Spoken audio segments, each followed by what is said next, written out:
Minimum fluidization velocity. This is the problem statement.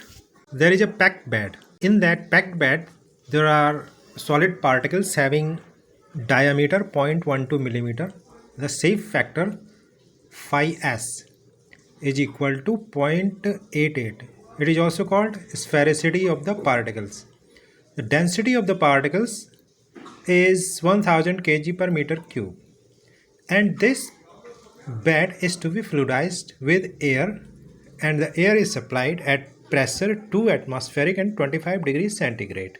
At the minimum fluidization, the voidage of the packed bed is 0.42 given. The viscosity of the air is also given, and the molecular weight is also given. Theory. The theory is like this, that when a fluid passes through a packed bed, then the pressure drop can be given by Argon equation, and this equation is valid for all Reynolds number, means low Reynolds number or medium or high. It is valid for all the Reynolds number. The equation you can see on the screen. These are the notations used in the previous equation. V is the superficial velocity of the fluid. This is the velocity when there is no bed in the pipeline, and phi s is sphericity of the particle.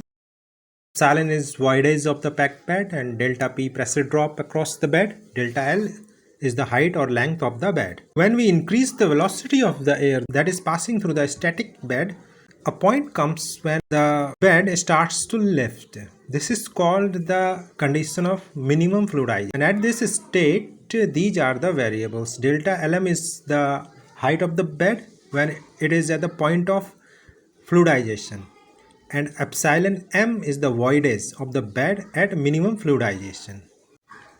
During this minimum fluidization state, the bed is balanced by the upward force, and when we will write the balances of the force, we will get an equation like this. That is, upward pressure forces are balanced by the weight of the bed and the buoyancy force that also acts in the upward direction. So the difference of weight and the buoyancy force is balancing the upward pressure force. Next to the balance equation, you can see the mathematical expression for the same equation.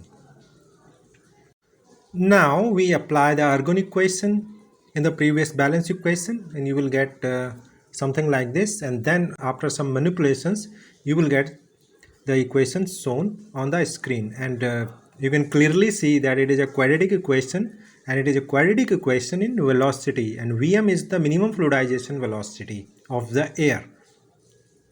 Here again you see the same quadratic equation in velocity. In this problem we have to find this minimum fluidization velocity, as you already know. So we will solve this equation and we will find the roots of this equation. And for finding the roots of this equation we will use Newton's method. Here you see the formula for applying the Newton's method. We need for that a function and its derivative. The function, you can see the left part of the last quadratic equation, and f dash is the derivative of the same equation.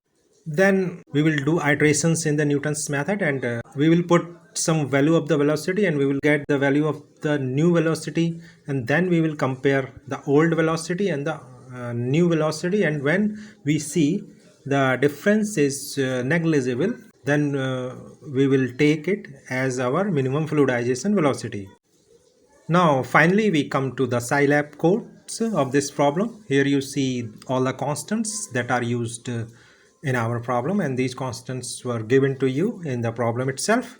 As you can see, the function f is quite complex, and if we will write it just the way it is in our Scilab codes, it will become very complex. So we break this function into many parts. As you can see that a1, a2, a3 are these parts, and we have defined them. The arrow is showing how the function f has been simplified with the help of these parameters a1, a2, a3, and then in the second equation, that is the derivative of the function, and in Scilab codes it is represented by f dash, and you can see how simple it has become with the help of a1 and a2 variables. Now finally we run the loop. Before that we assume some velocity value, then it is 0.1 meter per second. Then we apply the Newton's method. As you can see, V nu is equal to V minus F over F dash, and we will get a new value of the velocity. Then we will compare it with the old value of the velocity, and when this difference is less than 10 to the power minus 6, then we will break this loop. Now this is the final result, minimum fluidization velocity. After running the Scilab codes, we get 0.005 meter per second.